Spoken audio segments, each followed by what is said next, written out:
Lo dejo con el coordinador político nacional de Voluntad Popular, Carlos Reggio, que va a ser el moderador de este conversatorio. No, yo me quedo callado. Y les presentará las palabras de Ramos Malú y un mensaje para todos ustedes. Gracias.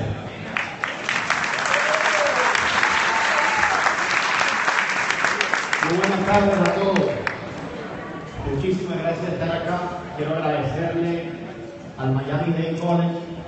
Ahorita estamos con su presidente, Padrón, el doctor Padrón, quien siempre ha brindado apoyo a la causa venezolana y a muchos venezolanos que están llegando acá para estar de hecho, yo soy profesor invitado en este foro y es lo que me permite estar aquí en los Estados Unidos legalmente. Así que también estoy muy agradecido a todo lo que hacen por los venezolanos.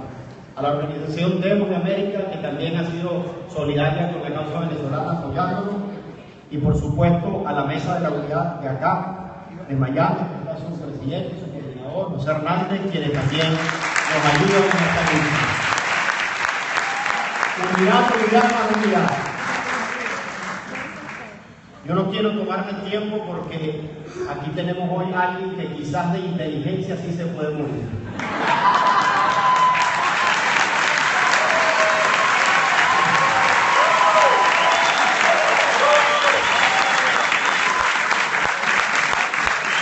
Y el tiempo lo va a llevar él hoy también.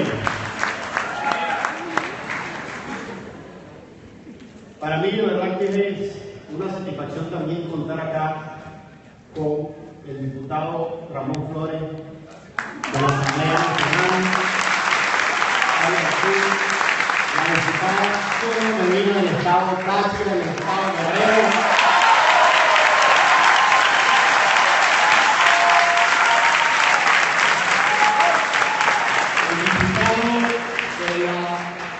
Y presidente de la Comisión de Política Exterior, que ha jugado un rol clave en esta lucha que estamos dando internacionalmente.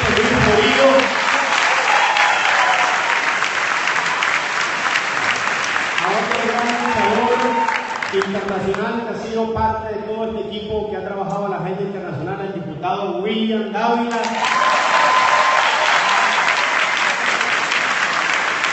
Y otro diputado que ha contribuido enormemente el trabajo como venido haciendo el diputado Padilla, que también nos acompaña el día de hoy. De verdad, un fuerte aplauso para nuestros diputados.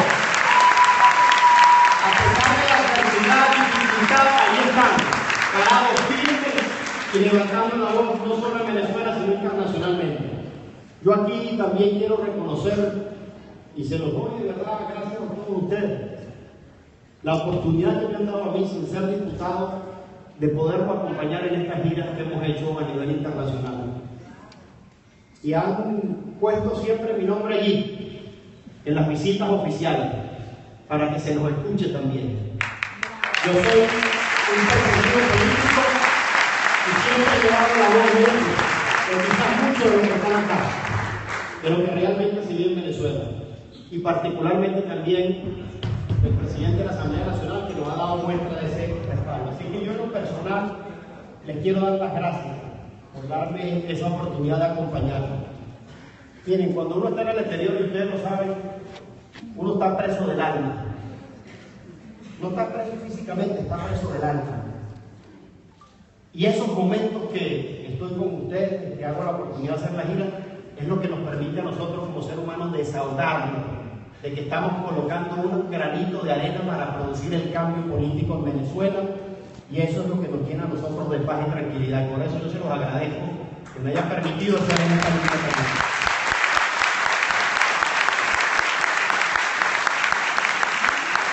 Estar fuera de su país, ustedes lo saben, y pues yo cuando digo que estoy preso del alma es porque uno está desterrado de su gente, de su cultura, de lo que uno siente. Hace poco me entrevistaban para el Día del Padre. Mi hijo todavía no cumple los 2 años, no sabe hablar. Y yo le decía, ya mi hijo está pagando lo que es ser un perseguido político sin ni siquiera hablar. Porque mi hijo no pudo nacer en Venezuela. Está alejado de su familia, está alejado de su cultura, de su comida. Está alejado de nuestra cultura llena de tantos libertadores. Pero como se lo dije a Sebastián, y todos nosotros tenemos un Sebastián. Sebastián es venezolano, va a crecer en Venezuela y vamos a tener una Venezuela libre.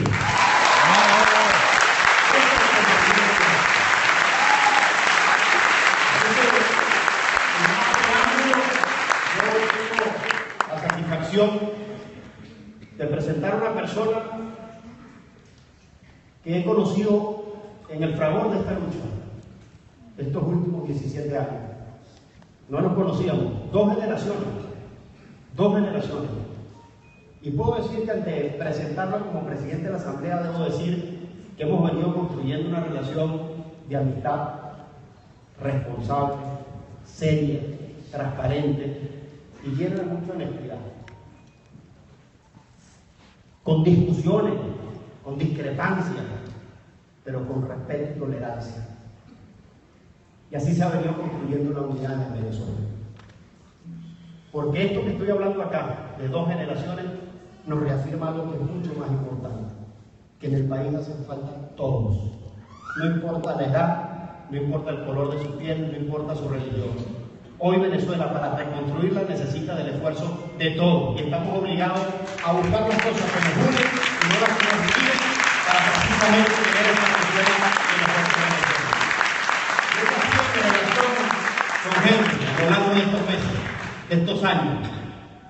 Primero un poco ese aspecto, porque al final del día lo político es lo humano primero. Y luego le ha tocado a Henry algo que para mí es importante. Yo creo que el 6 de diciembre, y esto lo he sentido yo en toda esta gira internacional que hemos hecho, nos ha dado una legitimidad de que el pueblo de Venezuela hoy es mayoría la que quiere un cambio. Ya no es una encuesta ni algo que salió por allí, no. El pueblo de Venezuela quiere cambio. Y hoy ese cambio lo está representando el rostro que está de los diputados de la Asamblea Nacional. Henry, creo que le ha tocado un momento clave en esta etapa. Y la ha asumido con gallardía. Y la ha asumido con responsabilidad. No solo nacionalmente, sino internacionalmente. Porque las acciones que hemos hecho internacionalmente han sido respaldadas por la directiva de la Asamblea Nacional. Y el hecho de que Henry haya estado con nosotros en Washington no es casualidad, sino es el compromiso de decir, la lucha la hacemos en Venezuela y sabemos la importancia que también tiene el plano internacional. Y el plano internacional no para decir que vaya una intervención, no. Si no pasa nada en Venezuela, si no la movemos nosotros en Venezuela, no va a pasar nada en el plano internacional. Pero lo que necesitamos es la lucha en Venezuela acompañada del escenario internacional, que es la fórmula, digamos, perfecta. Así que yo hoy quiero presentarlo diciéndole a ustedes que tenemos dos muy buenas noticias para Venezuela, pero son muy malas para Maduro. Que nosotros logramos activar la Carta Democrática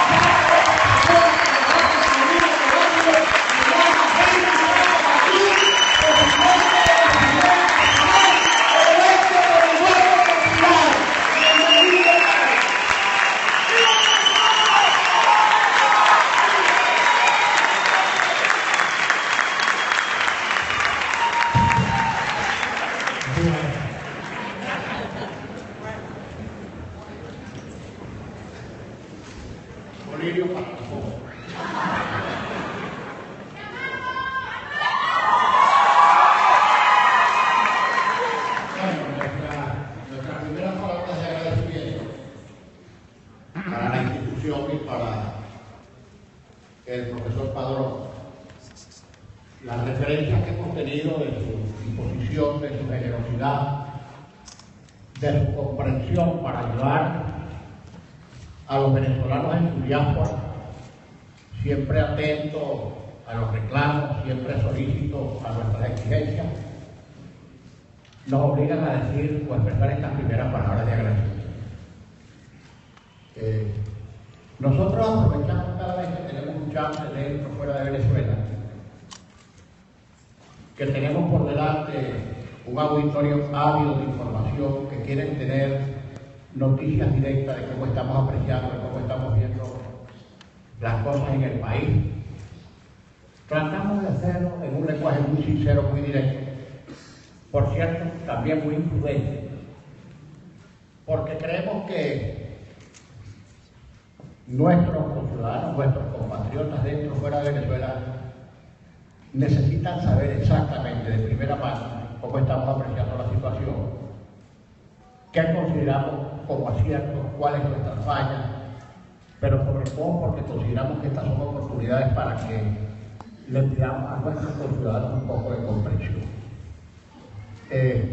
Empiezo por referirme a lo que señalaba Carlos en su generosa presentación.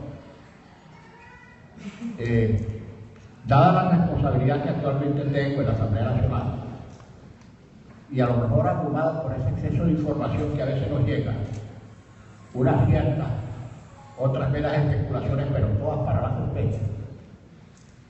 Yo le había dicho a los compañeros que me exigían que vinieran con ellos a la reunión de la Organización de los Estados Americanos.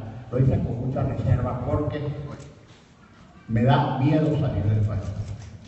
Me da mucho miedo salir del país. Y me da mucho miedo porque no sé si estando fuera ocurre algo que amerite nuestra presencia. Y me da miedo porque un gobierno que es capaz de lo que sea, es capaz, por supuesto, de impedirlo en cualquier momento que regresemos a cumplir con nuestra responsabilidad. Sin embargo, más que por reconocer esa actitud, esa labor casi martirial que vienen haciendo Carlos desde aquí, y Luis Florido, William, el diputado Padilla, todos los diputados de la Comisión de Política Exterior que han logrado lo que parecía muy imposible, pues entonces vinimos aquí a tratar de dar el último envío en una decisión que fue histórica por muchas razones. Histórica porque el gobierno venezolano quiso a todo evento impedirla. Y para ello no está tipo esfuerzo, su lobby internacional, las presiones, el recordatorio de la ayuda que le deben a algunos países. Ellos piensan que al gobierno es a Venezuela, pero bueno, el gobierno lo interpreta como si fuera una ayuda particular, casi personal. En fin, todas las exigencias que hace un gobierno inescrupuloso cuando quiere salirse de un trance comprometido. No obstante todo eso, yo no le creía a Luis cuando me decía la correlación está, la correlación es cuál. Y los que no somos diplomáticos, que siempre a priorísticamente desconfiamos de la diplomacia porque nos parece siempre la vía diplomática, la vía más distante entre los puntos, la menos mediata, la que a veces no produce ningún resultado, pero sí los produce, ciertamente. Tenía sus problemas para venir. Habíamos estado en comunicación permanente vía los compañeros de la Comisión de Política Exterior y con Carlos, que ha construido una excelente relación con Luis Almagro. A quienes los venezolanos no tenemos cómo agradecer su actitud testimonial de mucho coraje, de mucho vigor, aguantando los embates y hasta las groserías de la mal llamada diplomacia venezolana, por tratar de cumplir con su deber como secretario general de la Organización de Estados Americanos. La dificultad se resumía en última instancia a lo siguiente, que el gobierno quería impedir a todo trance que se hablara del caso de Venezuela. Lo que es ya noticia mundial y un hecho que no necesita ser discutido porque es evidente por sí mismo, es un hecho notorio. Bueno, ellos trataron de que eso nunca se tratara, nunca se asumiera, se abordara en el ámbito de la Organización de Estados Americanos. Entonces el gran triunfo fue que en primer lugar no pudieron impedir la sesión del 23. En segundo lugar, que no pudieron impedir que se aprobara la agenda. En tercer lugar, que no pudieron impedir que in extenso Luis Almagro rindiera su informe patético sobre la situación venezolana.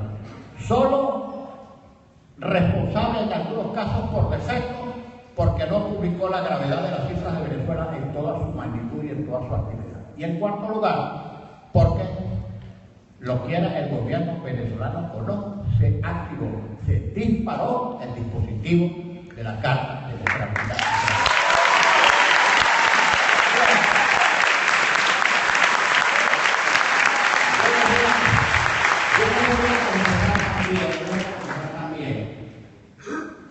El que no sabe pregunta, decía la abuela, el que no sabe pregunta.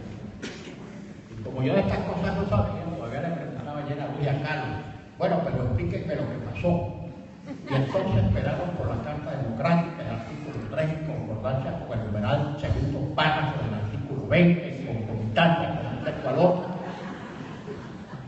Y yo les pregunté, pero ¿cómo salimos muy bien? Pero yo me convencí, entendí completamente lo que había ocurrido cuando vi la gestualidad y la cara de indignación de nuestra ilustre canciller.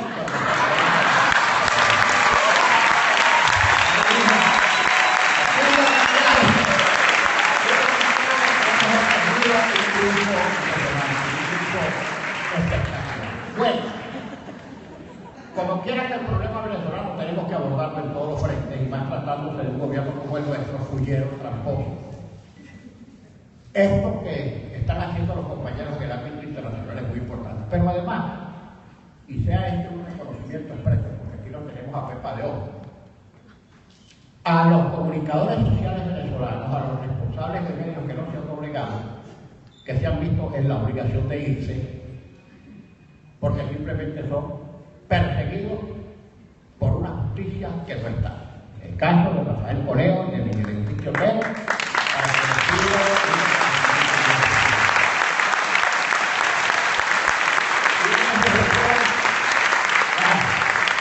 ellos desde afuera están haciendo su trabajo, y no solamente están haciendo desde allá, desde afuera su trabajo, sino que desde afuera mantienen a distancia la independencia y la autonomía de los medios de comunicación, que de ellos depende, que en la Venezuela de estos días no es poca cosa, porque no solamente son riesgos personales, riesgos profesionales, sino también riesgos patrimoniales. Bueno, todos estamos haciendo una parte del esfuerzo que nos corresponde. A veces la gente nos pregunta sin que nosotros no podamos responder, bueno, pero ¿qué va a pasar en Venezuela? ¿Qué están haciendo ustedes desde la Asamblea Nacional? Sí, todos los respaldamos, pero día que pasa el gobierno parece consolidarse más, etcétera, etcétera. Un montón de etcétera y de interrogantes que realmente, como nos abruman, no podemos responder. No todas. Pero vamos a tratar de explicar cómo estamos viendo las cosas ahora.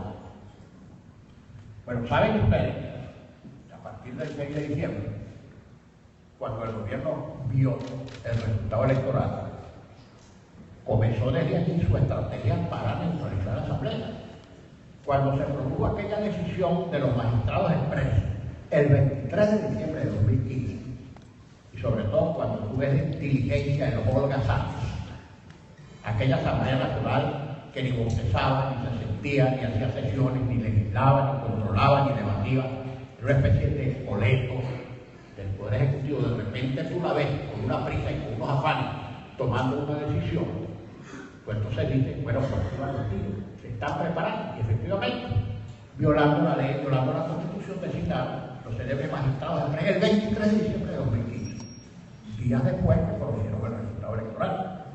13 magistrados principales y 21 suplentes para ocupar la sala. Tenemos grabaciones de ex magistrados que fueron obligados por la presidenta del tribunal a renunciar su argumento de que el gobierno necesita tener el control total del Tribunal Supremo de Justicia. Tenemos grabaciones.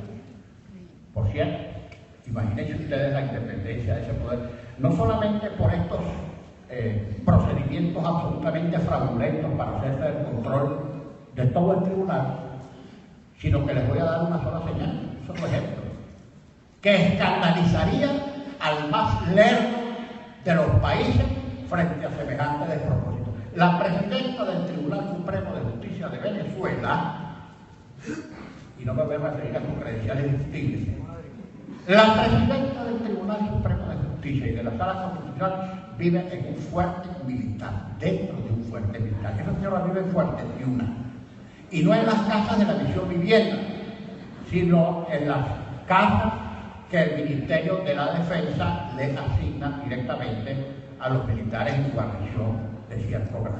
Esa señora vive ahí, adentro de Fuerte Tiuna. Bien, en ese procedimiento, perdóneme la digresión, pero a veces son necesarias las digresiones para dar una mejor explicación del conjunto, designaron 13 magistrados expresos principales y 21 suplentes. Entre esos magistrados designados están personas que apenas 25 días antes habían perdido como candidatos a diputados del PSV. Y de ellos hay 2 en la sala electoral y otros en la sala constitucional. Bueno, esto está lleno de funcionarios diplomáticos, exfuncionarios del Poder Ejecutivo, ex viceministros, etcétera. Entonces, una vez que se instala y una vez que nosotros elegimos la directiva de la Asamblea Nacional a la cual incorporamos los diputados de Amazonas, se produce la primera decisión de la sala electoral, una medida cautelar, suspendiendo a los 4 diputados de Amazonas. Por medida cautelar, esa medida fue dictada el 30 de diciembre de 2015, un día antes del último día del año. Para hoy, estamos a finales de julio, han transcurrido 6 meses y todavía no ha sido resuelta la medida cautelar, sea determinando que esa elección es nula y en consecuencia debe repetirse, o sea determinando que cesa la cautelar porque los diputados están debidamente bien electos y proclamados, y no han hecho ninguna de las dos. Para quitarnos la mayoría de las 2/3 partes que la Asamblea, que la Constitución establece para tomar ciertas decisiones, como por ejemplo, para definir ciertas categorías de altos funcionarios. Una explicación que es necesario que ustedes conozcan con detalle, porque a veces desde lejos se dice, pero ¿por qué hicieron esto? ¿Por qué hicieron lo otro? Los propios diputados de Amazonas, viendo la amenaza que se cernía sobre la Asamblea Nacional para desconocer todos los actos legislativos que se realizaran, los mismos diputados de Amazonas pidieron su desincorporación mientras se resolvía su situación de fondo. Digamos que un gesto fue cuando se me ocurrió aquella frase, muy difícil de expresar, pero absolutamente comprensible, de que a veces es necesario doblarse para no partirse. Porque eso es inteligente, a veces te doblas. Pones a que se te mueva la visa grita, porque políticos que no tienen visa no se mueven. Nos doblamos para no partir. Nos doblamos para no partir, pero algunos teníamos nuestras dudas, pero después que reflexionamos en conjunto, bueno, vamos a hacer este gesto. Los propios diputados de Amazonas pidieron su desincorporación después de juramentados, etc. Pero ¿qué ocurrió? Que el gobierno no interpretó eso como un gesto de convivencia ni de coexistencia, sino que dijo, estos están aterrorizados, tan buenos. Y ahí siguió la escalada, de más a más, y así hasta ahora. Han dictado sentencias para modificar el reglamento interior y de debate, cosa insólita e inaceptable. El Tribunal Supremo de Justicia ha convalidado que el presidente de la República, por una norma de rango sublegal, como es un decreto, desaplique artículos expresos de la Constitución, etcétera, etcétera, etcétera, etcétera. Bueno, por supuesto que teníamos que resistir, como en efecto dijimos, no vamos a acatar ninguna sentencia que sea manifiestamente contraria y violatoria de la Constitución, porque de conformidad no solo con el 3.3, sino con nuestra investidura, estamos obligados a mantener la vigencia de la Constitución, y la vigencia de la Constitución pasa por desconocer sentencias de la Sala Constitucional que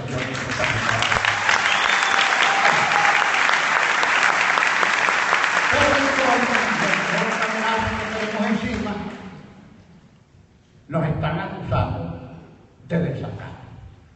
La semana pasada, antes de venir, porque nosotros también tenemos nuestros informantes en el tribunal que nos dicen todo lo que va a pasar, y cada vez que anunciamos que viene una sentencia se produce con algunas modificaciones, pero se produce en el fondo tal cual las anunciamos. La semana pasada no me ha llegado la notificación todavía, y cuando me llegue no la voy a firmar, donde señala que necesitamos cuenta detallada de si hemos cumplido con la sentencia de desaplicar el reglamento, la relación. Ha hecho esto. Es decir, como que si fuera el maestro pidiéndole al alumno la tarea. Entonces el trazo es el siguiente: si tú firmas la notificación e informas, queremos informar, no cumplimos esto, ni vamos a cumplir ninguno de estos. multa. Y si no le contestan, por omisión de respuesta, multa. Ambas multas son convertibles en arresto. Si no las pago, no las voy a pagar. Bueno, yo ni una locha. Arresto.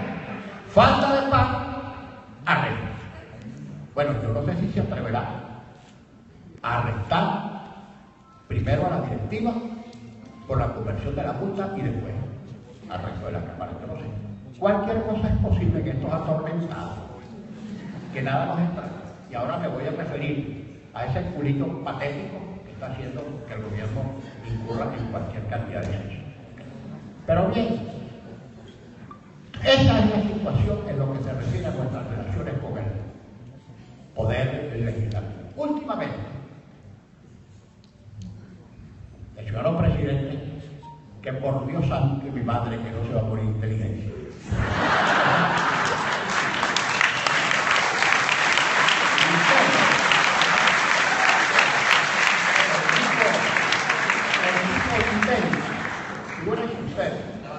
el tipo intenta un recurso de amparo porque la Asamblea Nacional dice que estaba usurpando sus funciones constitucionales de manejar la política exterior de la República. Bueno, Dios nos libre, si nosotros manejáramos la política exterior de la República no fuera tan apropiada. Pero no, nosotros no hemos nombrado ministro de Relaciones Exteriores, no hemos nombrado ministro, no hemos suscrito un tratado simplemente en función o en razón de cumplir con nuestros deberes constitucionales. Lo que hemos hecho es pedirle al secretario general de la OEA que nos dé un derecho de palabra para testimoniar en la OEA la situación venezolana de ruptura del orden constitucional. Bueno, él interpretó que eso era ejercer funciones atribuidas al Ejecutivo de dirigir política exterior y en consecuencia intentó el desatinado una acción de amparo. Señor, el amparo no se intenta cuando tú tienes una facultad de derecho público que te usurpan. Tú intentas una acción por usurpación, pero no una acción de amparo. Bueno, su sala constitucional, que es un tribunal, cuando advierte la imbecilidad, cambia el recurso de amparo por una cosa que se llama, que está en la Constitución, que se llama recurso de controversia constitucional. El recurso de controversia constitucional se produce cuando hay controversia entre los poderes públicos de igual jerarquía, porque no procede si es un organismo superior o otro inferior, pero cuando son dos de la misma jerarquía, aleluya, nos reconoció que tenemos jerarquía. Ahí tengo el recurso de controversia, pero con las dos siguientes cosas que les voy a decir que resultan realmente inverosímiles o increíbles. En primer lugar, no podemos someternos o formar parte de ese procedimiento para dirimir una controversia constitucional exactamente ante un organismo que forma parte de la controversia. ¿Sienten por qué con quién es la controversia? Con el Ejecutivo y con el Tribunal. Y vamos a ir al Tribunal para que dirima la controversia creada por ellos mismos. Pero los segundos que han decidido que realmente no dice hasta dónde podemos llegar en la Venezuela de estos días, que determina que en caso, cuando se produzca el juicio, ese juicio público en cadena nacional de radio y televisión, que nos ha anunciado el Júpiter Capitolino de Miraflores, en este caso, ¿sabe lo que dice la decisión? Que no podemos designar nuestro propio abogado que nos represente, sino que el abogado nos lo va a designar la Procuraduría General. Eso nadie lo cree, pero eso está allí. Por supuesto que la Procuraduría General de la República tiene la facultad exclusiva de escoger los abogados de la República cuando haya interés patrimonial, ciertamente, pero no cuando se trate de dirimir un conflicto político como este, en el cual nos hallaríamos en estado de completa indefensión. ¿Qué es lo que persiguen con esto? Que nosotros digamos en la asamblea, no calamos, que esto saca, que nos nombren el abogado y que vayamos nosotros ahí de pechito a sentarnos allá abajo en el patio a escuchar la filípica de esos 7 zánganos y zánganas que constituyen la sala constitucional.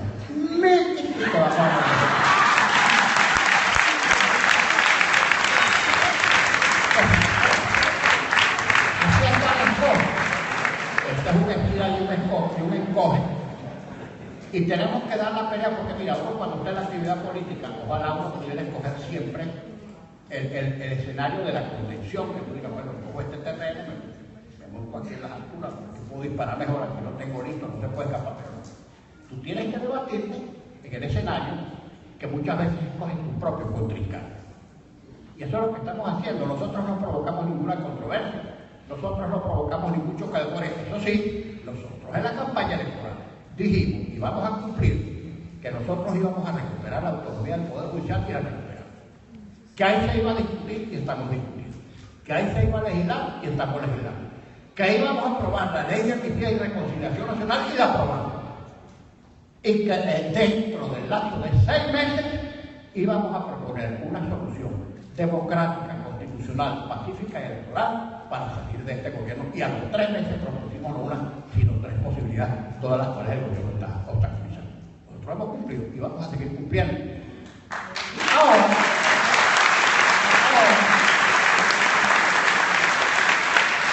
para los ejemplos porque se pueden, ustedes legislan que ellos dan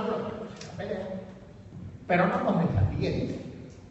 Que nosotros estamos haciendo las cosas a sabiendas, que esta orden de malandro sistemáticamente las va a negar, porque no estamos en un Estado de Derecho. En Venezuela no hay Estado de Derecho, en ningún ámbito, en ningún sentido. No se respetan los procedimientos, ni las instituciones, ni la separación de poderes, ni los derechos humanos, ni la libertad de expresión, no se respeta nada. Y ese es el ámbito y el espacio donde nos hemos visto obligados a contender, a maniobrar, a luchar. Ahora, ¿qué vamos a hacer? ¿Nos vamos a ir corriendo? No nos aprobaron la ley. Ah, bueno, vamos para mi casa. Ah, bueno, que nos tiran piedras y huevos podridos, e insultos, excremento humano cuando entramos y cuando salimos. ¿Qué le voy a decir? A la señora vecina mía, que es una ama de casa, que vaya adelante para que a ella le caiga la pelota de porquería. Tenemos que luchar, tenemos que dar la cara, pero necesitamos aliento, mucho aliento, críticas, bienvenidas todas, reclamos también, solicitud de información, la que quieran, pero necesitamos que nos alienten, porque nosotros no tenemos igual a gente.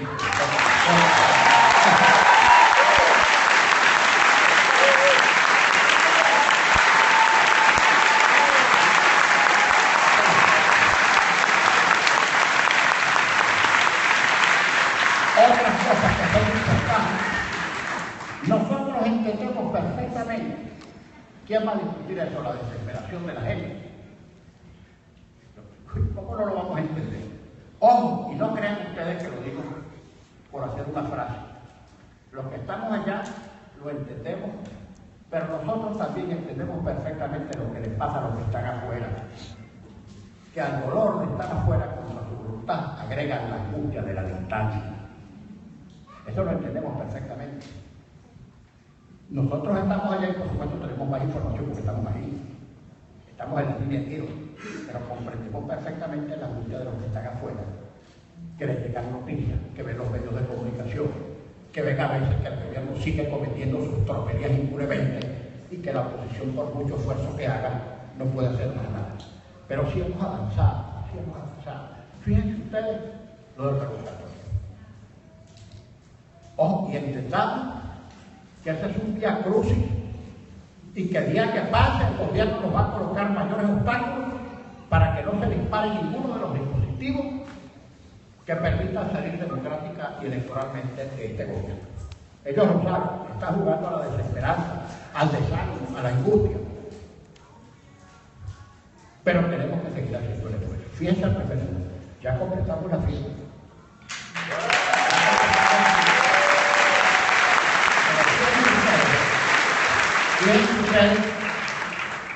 He recibido información será, le mostré la nota a los compañeros que llegó del tribunal.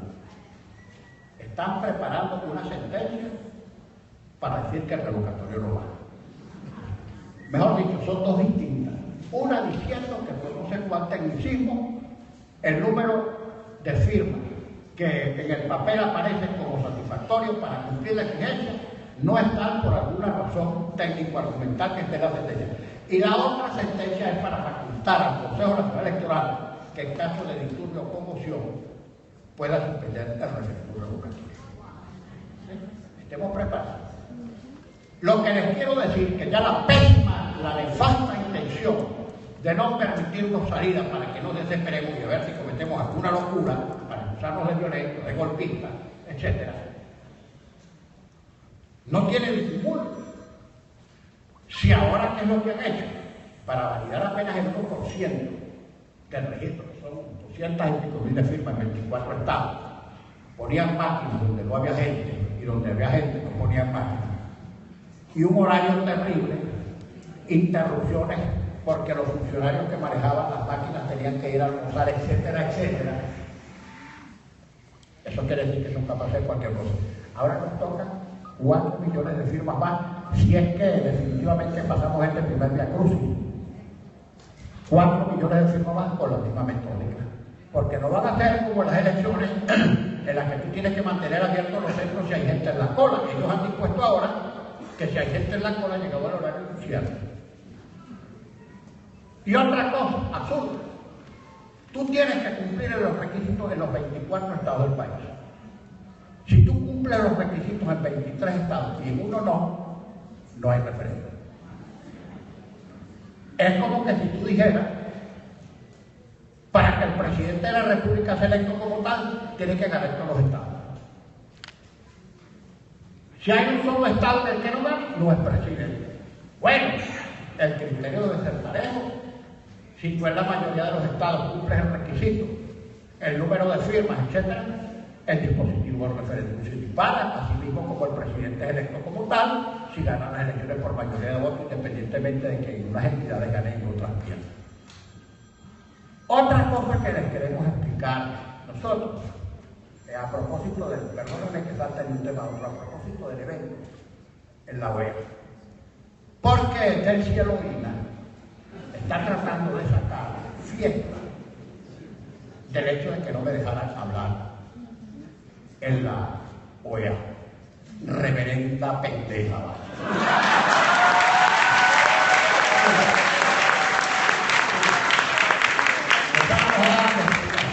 Lo que pasa es que ellos viven con la vara de la imbecilidad por reflejo de su propia personalidad. Y estamos tranquilos. Nosotros hablamos con Luis Almagro. Luis Almagro estaba muy angustiado para que nosotros pudiéramos ejercer nuestro derecho de paro.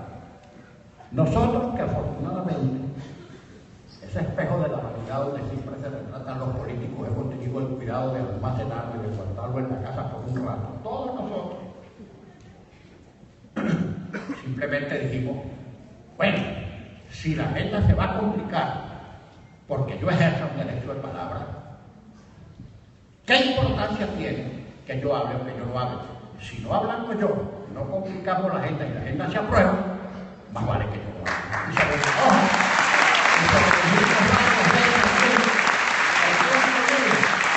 El Pablo Luis estaba muy angustiado, pero nos dejaba entrever que el planteamiento de mi derecho de palabra iba a complicar en demasiada agenda con riesgo de que no se aprobara nada. Le dije, pues Luis, quédate tranquilo, porque entendimos clarito que había que sacrificar lo accesorio para salvar lo principal. Y salvamos lo principal, ¿qué importa? Hablé afuera igualito.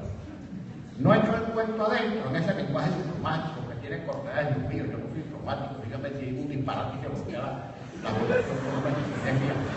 Pero después dimos la rueda de prensa y dijimos todo lo que nos dio la gana de decir sin riesgo y se salvó la sesión. Entonces, fíjate lo que a veces doblar para no partir y a veces ceder en lo accesorio para salvar los principios. ¿Okay?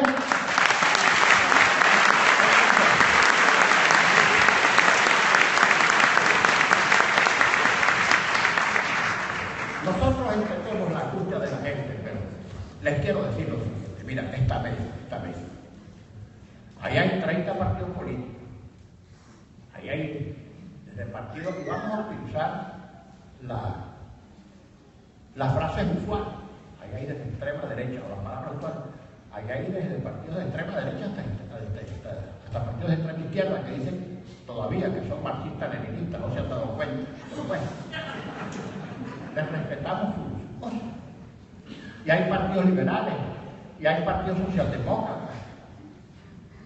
Y, oh milagro, en esa cosa variopinta, dificilísima de conciliar, contra todos los pronósticos y contra todas las intrigas y contra todos los comentarios y contra todas las pequeñas miserias y diferencias que tenemos entre nuestros partidos y entre nuestros dirigentes. Nosotros todos hemos logrado varias veces, y esta última vez nada más y nada menos que una alianza perfecta para presentar unos mismos candidatos principales y suplentes en 67 distritos y en 24.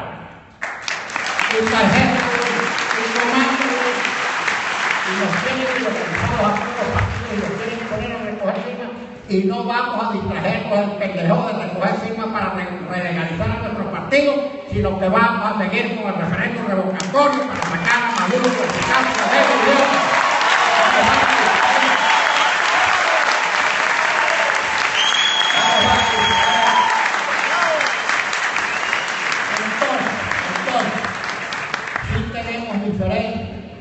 No somos un convento de carmelitas descalzas, no somos la Asociación Scout de Venezuela, no somos la Archicofradía del Niño Jesús y la Juventud Católica, somos una reunión ahí de políticos, ojo, que por cierto no pretendemos representar al país, porque cuando dice usted fue lo que nosotros no representamos al país, nosotros no podemos presumir y tener la ínsula de que representamos al país, no, representamos a los partidos políticos que están ahí, que arbitran soluciones y arbitran estrategias de carácter político, pero los medios tienen su propia representación, los estudiantes y los empresarios y las iglesias y los promotores, etc. Nosotros no podemos decir con arrogancia que nosotros representamos a los estudiantes, no, los estudiantes tienen su representación, nosotros simplemente somos una organización de partidos políticos con nuestras carencias, nuestros defectos y nuestros aciertos.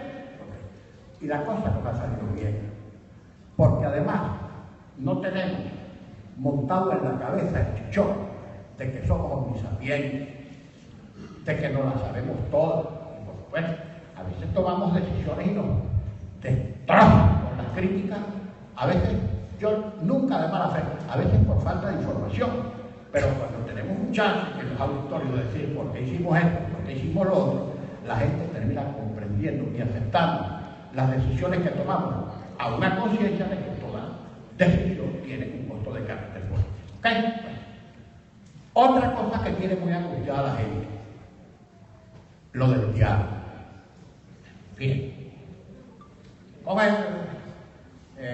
con delincuentes no se dialoga. Yo le dije a una señora, pero bueno, cuando te secuestraron tu muchacho, hablaste con los delincuentes para pagar rescate y salvar a tu muchacho. Si tú tienes que hablar con el delincuente para salvar lo principal, pues, ¿qué vas a hacer después? Ojo, pero la gente desconfía del fulano diálogo porque a veces eso suena a tratativa oculta entre políticos con algún despropósito para alguna fullería, para alguna vagabundería, y no es así. En esto del diálogo, el Vaticano te dice que hay que dialogar, el G7 te dice que hay que dialogar, la Comunidad Europea te dice que hay que dialogar, y el UNASUR y el Mercosur, y con el que tú hablas, hay que dialogar. Pero acepten lo que les voy a decir y no lo acepten a beneficio de inventar. Nosotros dialogaremos en el momento con la agenda y con la metódica que a nosotros nos convenga. Ya, por ejemplo, dijimos, porque tú tienes a veces que enseñar la cacha del revólver, los tornillos de República Dominicana, ahora en la OEA, que no vamos a establecer más diálogo en Dominicana.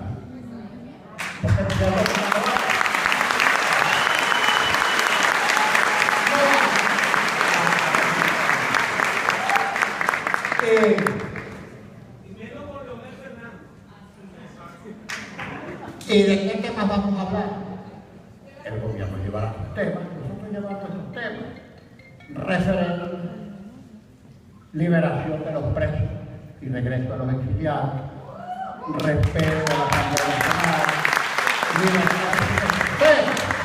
Temas que para nosotros son irrenunciables porque son temas que están en la Constitución. Ahora, el gobierno accede en hablar de eso, hablamos. Y además, no es un cuarto oscuro, Nunca no. Hablamos para que todo el mundo sepa de lo que se está hablando y qué es lo que se está tratando. Y si en algún momento, como en todas las conversaciones del tiempo, y si en algún momento tú tienes que pararte, para. Ahora, ténganlo claro, nosotros no vamos a ir a un trueque de referéndum versus presos, entre otras cosas porque la dignidad de nuestros presos es una cosa que nos enorgullece tanto, que son ellos mismos los que han dicho que ellos prefieren seguir presos a que se restringe aquello de nuestros derechos constitucionales.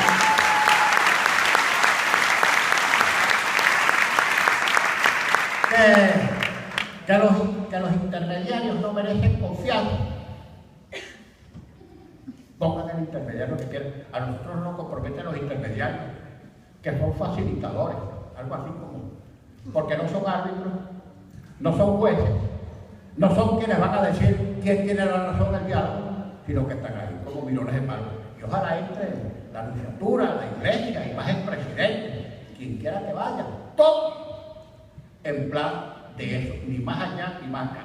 Facilitadores, es decir, observadores y Cayetano Ramírez. Ahí quienes hablamos somos las partes, y lo que nosotros vamos a decir es lo que tenemos que decir, y nuestra agenda y nuestro tema lo ponemos nosotros. Pero, por de pronto, al menos yo ni con larga vista veo diálogo cerca. No lo veo. No lo veo. Y respetamos mucho los afanes de los presidentes, el presidente Zapatero es mi amigo, y Martín Torrijos. No soy tan amigo de Leonel, pero también está ahí.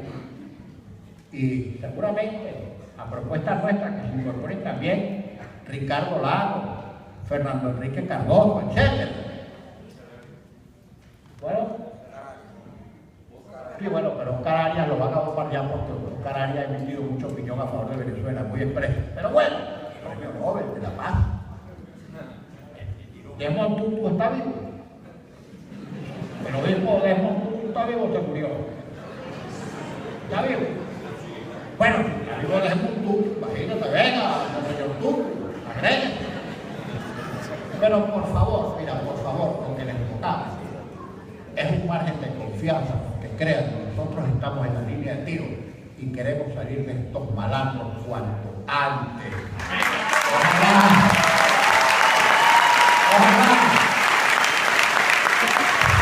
Se dicho de todas maneras, presidente Maduro, haga su favor a usted mismo, haga un favor a sí mismo, al país. Renuncie, salga por la puerta grande de la historia, no por los entresijos, por los cuentos, por los que salen los infiernos. Tenga un gesto de grandeza, diga me voy, bueno, no pongo esto, me voy, aquí tiene su cosa. Bueno, y ya veremos entonces nosotros, al asumir la responsabilidad, lo que tenemos que hacer para que las cosas se den. Entre otras cosas tenemos una buena guía. Una buena guía que si nos conducimos por ahí, seguramente vamos a acertar. No hacer nada del modo como lo ha hecho este gobierno en estos 17 años. Ya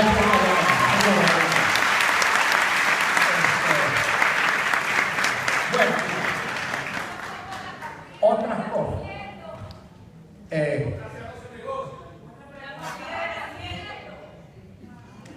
Todo se negocia en el buen sentido de la palabra. Negociar no es vender. Todo diálogo supone recíprocas transacciones, entendimiento. Tú ves hasta dónde puedes llegar y hasta dónde no puedes llegar. Mira, la definición de la transacción que tiene el Código Civil, claro, para materia contractual, es perfecta. La transacción es un contrato mediante el cual las partes, mediante recíprocas concesiones, ponen fin a un litigio pendiente o precaven un litigio eventual. Esa es una definición. Ahora, lo que no puedes hacer es ir y entregar los principales, los principios, los dispositivos constitucionales, la libertad de expresión, la separación de poderes, etcétera, etcétera. No lo puedes hacer. Ni tampoco puedes llegar, convenir en licencias que signifique, por ejemplo, que a cambio que te den ciertas cosillas, él se queda ahí. No. Eso no es transacción. Ya te voy a explicar. Ahí se mata uno.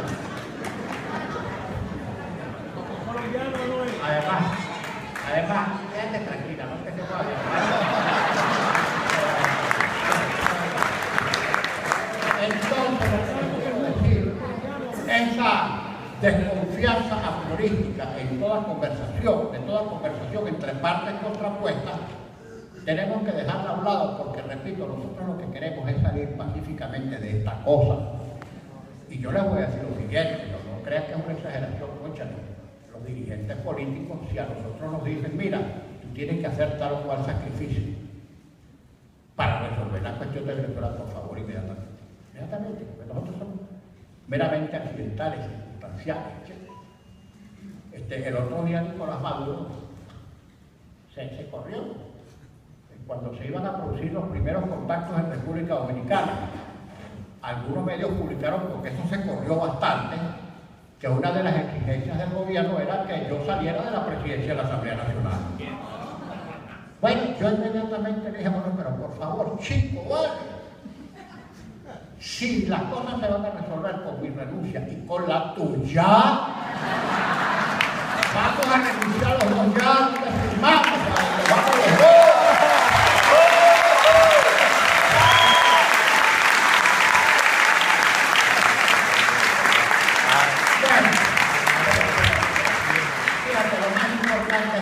No desconfiemos a priorísticamente en los dirigentes a quienes le asignemos la responsabilidad de tener que ir a hablar. Fíjense, por ejemplo, perdónenme que rebobine un poco. Cuando nosotros fuimos a Miraflores en abril del 2014, el 10 de abril del 2014, pagamos un costo político por ir. Mucha gente nos criticó que ustedes con eso están enfriando la calle, que para eso lo pensamos y lo venimos muy bien. Y hay que asumir el riesgo. Les voy a echar un poco el cuento cómo se armó eso. Yo recuerdo que cuando nos estábamos distribuyendo nosotros los temas, cada uno escogió su tema. Yo voy a hablar de estas cosas, yo voy a hablar de estas cosas. Yo escogí temas, yo quiero hablar de las Fuerzas Armadas. Sí, yo quiero hablar de las. La única ponencia que discutimos, porque era la introductoria, era la de Ramón Guillermo, que fue parte leída, parte comentada, que era el coordinador de la mesa, pero todas las demás, cada uno llevaba sus temas. Sabíamos del tema, pero no sabíamos el contenido. También sabíamos el orden en el que nosotros íbamos a hablar, pero no sabíamos el orden de los oradores del gobierno. Fuimos con todos esos riesgos. ¿Y qué pasó? ¿Qué pasó? Uno, les digo, ya iba a decir una palabra, le dimos una felpa espectacular. Dejamos de estar invisibilizados. Expusimos ante el país nuestros argumentos. Y en cadena nacional de la televisión, hasta en Cuba, Joanny Sánchez al día siguiente, que bueno, todo la oposición venezolana barrió el piso con el gobierno, que así fue. Y finalmente remarcamos con una palabra, presidente, esta instancia se salva si usted resuelve, porque todas las cosas que se pueden resolver pasan por decisiones del gobierno. La instancia se murió porque el tipo enculillado, que no es jefe, que no manda, porque hay una policía falsa, que tú no sabes si es Silvia, o es él, o es Diosdado, o es Padrino, o es Mandrake. No toman decisiones. Y este va por aquí, el otro lo haga. Está accionando la revolución, el espíritu del comandante eterno, el líder. Entonces tú no hayas con quién entenderte porque ahí no hay jefe, ¿vale? De este lado no hay jefe, aquí no hay un jefe. Aquí hay varios dirigentes que tienen distintas representaciones, pero nos ponemos de acuerdo. Y cuando tú hablas con la gente de voluntad popular, el que sienta voluntad popular ahí compromete a voluntad popular. Y el de PJ compromete a PJ, y el de uno o dos tiempos compromete a una, y el de ADECO compromete a otro. Ahora tú hablas con este tipo y tú no sabes si el tipo tiene capacidad de comprometer. Aristóbulo Carrasco llamaba, ¿quién era Aristóbulo? Bueno, déjame consultar con la instancia superior. Otro día le trataron, déjame consultar con la instancia superior. Y así, coño, un día que le dije, mira, pana, dime cuál es la instancia superior para no tener como este pendejo perdiendo el tiempo contigo. Dame el número de la instancia superior para lo digo. Entonces, de este lado, hay capacidad de compromiso porque tenemos nuestros objetivos claros. Aquí no se improvisa, aquí nadie tira dado. antes de sentarnos a la mesa nos ponemos de acuerdo, esto sí, esto no, y tenemos diferencias, pero al final todos planteamos lo mismo, y en un lenguaje pasmosamente idéntico.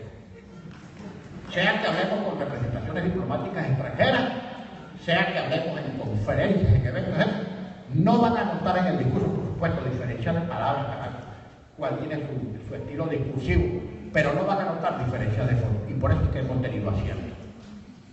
Porque estamos de acuerdo. Tenemos que mantener ese acuerdo para después. Para después, porque esto se va a terminar. Cuando se termine, vamos a hacer después como la tropa de joven, uno con cachucha, otro con capa, uno con puñal, el otro con sombrero. Estamos liquidados porque son aliados. El país que nos van a entregar es una cosa destruida, destrozada.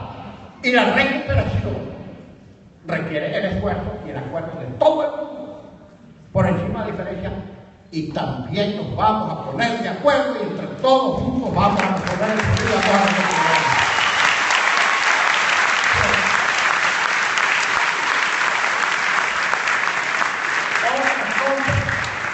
que yo sé que a veces más vale la pena no decirlas que decirlas, porque la gente no las acepta o no las quiere entender. No creas que me olvidé la partida de nacimiento de Bogotá.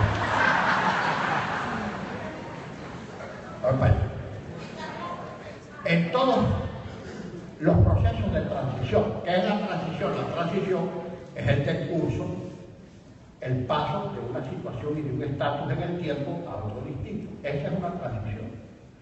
Por cierto que cada vez que tú hablas de transición, el gobierno equipara transición a conspiración o aborto. Bueno, es que lo que pasa, ustedes saben que ellos tienen también problemas idiomáticos y problemas de comprensión. Hay que explicarles a cada momento que transición no es golpe de Estado. Bueno, ahora, fíjense, ustedes estudian todos los procesos de transición en todas partes del mundo y se van a conseguir. En algunos casos leyes de perdón y olvido, en otros casos leyes de punto final.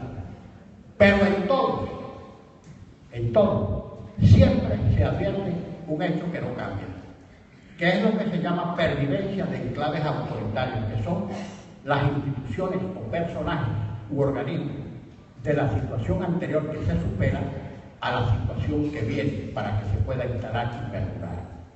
Me voy a explicar más. Fíjense lo que pasó en Chile. En Chile, para salvar lo importante que era la transición, no es el caso venezolano porque no son casos idénticos ni equiparables. Quiero simplemente poner el ejemplo. Digamos nosotros, se van, hacemos nuestras elecciones, elegimos nuestro presidente, etc. Ese presidente que llegue se va a constituir un estatus que existía el día antes de que ganó las elecciones. ¿Cierto? ¿Qué hace ese presidente? Convulsiona, hace una escabechina o va a cruzar comiendo por pedacitos. Como el salchichón de la panadería, va rebanando y ¿me expliqué?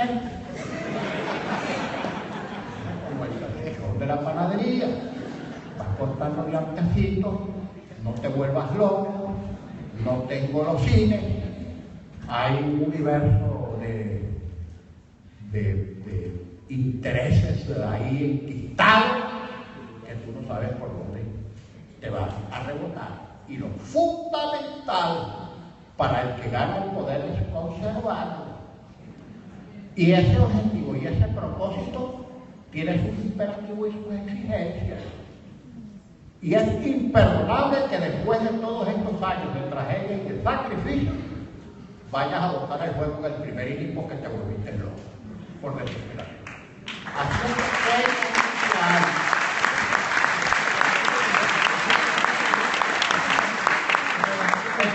que nosotros estamos conscientes de todas estas dificultades y las tenemos que resolver poco a poco. Mira, uno habla porque por muy presos que estén, mantenemos niveles de comunicación. Uno habla o intercambia mensajes con Leopoldo, con Ledesma y con Manuel Rosario, y ustedes se sorprenderían del nivel de aplomo y de paciencia y de cordura que tiene